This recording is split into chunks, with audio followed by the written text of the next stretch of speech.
Hey, how's it going guys? Phil here, and today I'm going to show you how to change the cord on a corded drill.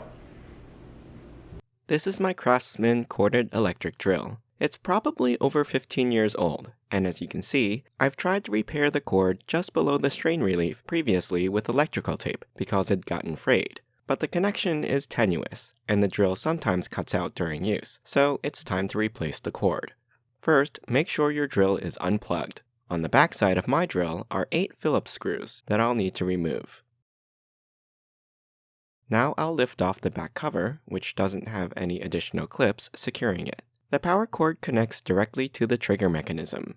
Lift the power cord out of the drill housing, paying close attention to how the wires are arranged and oriented. Then take the trigger out while noting the positions and colors of the wires. To remove the wires from the trigger switch, insert a thin metal object, like a small flat screwdriver, and press down on the tab to the left, which will release the wire clip. Then do the same for the other wire. Here I have a replacement power cord which I purchased on eBay. It's actually a circular saw power cord, part number 1619X04541. And you can see that it has a similar style catch above the strain relief, though it's not an exact match. You'll also notice that the amount of wire coming out of it is much shorter than the original cables. It doesn't quite reach the trigger, so I'm going to need to extend them. Since the tail end of the old cord is still intact, I'm going to cut it off just below where it's damaged, and save the plug end for another purpose, like repairing another device down the road. Now I'm going to snip off the 2 wires extending from the old strain relief, and strip 3/4 inch of the casing off the ends. Next, twist together the white wire from the new power cord and the small piece of white wire that we're reusing in a clockwise direction. Secure with a small wire nut. Then do the same with the black wires.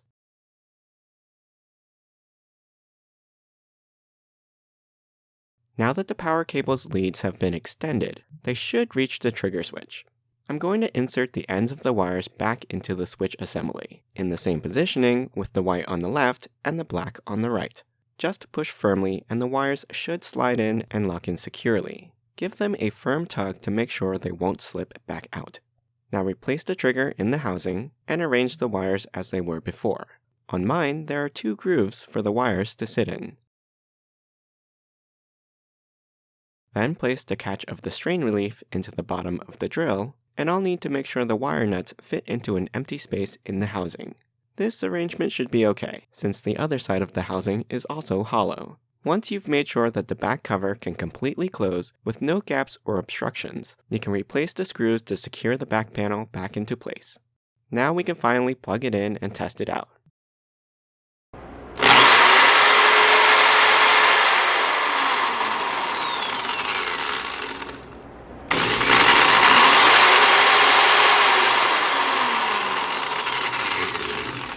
And there we go, working just like new again. I hope you enjoyed this repair video. I'll put a link to the parts I used in the description below. Don't forget to subscribe to my channel and join me next time.